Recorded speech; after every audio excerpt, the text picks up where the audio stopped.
I actually think that Asian conservatives love the model minority myth more than anybody else. And the reason for that is probably because the model minority myth is step for step the experience that a lot of first-gen Asian immigrants have.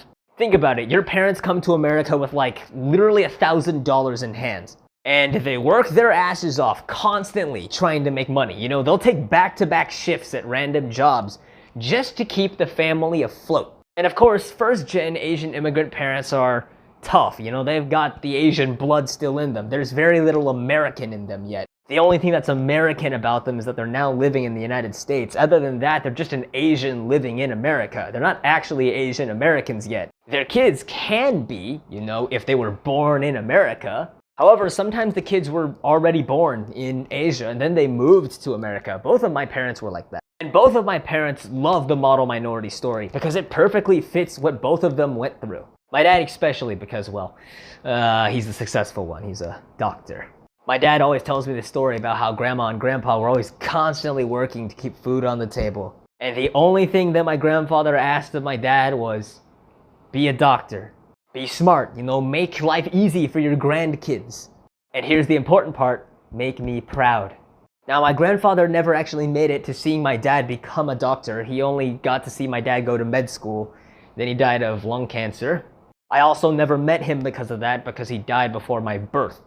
My point of telling you guys this is that the Asian American conservatives, more than anyone, love the model minority myth on the sole basis that it perfectly fits their story. The problem with upholding the myth, though, is that now that becomes the standard. Because everybody knows the stereotypes of Asians, alright? We're short, we're small, we're skinny, we have tiny dicks, but we're extremely intelligent, and we can kick your ass sometimes. Sometimes the more bigoted people like to leave out the last one because they don't like Bruce Lee. And the problem with upholding the model minority myth is that it continues that stereotype.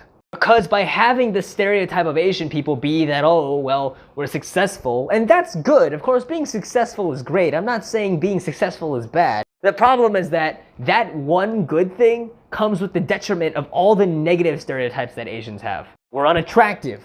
We're short. We're skinny. We have tiny dicks. I love mentioning that one because that's the #1 thing I got while I was in high school. The thing is, it doesn't matter how successful you are, people will still make fun of you for the negative stereotypes.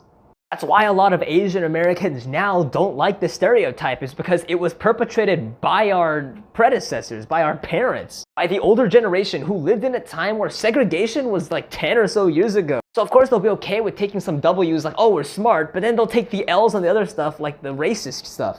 If you want me to go into more detail, I'll make a second video. My point though is that Asian conservatives more than anybody are the ones holding up the myth.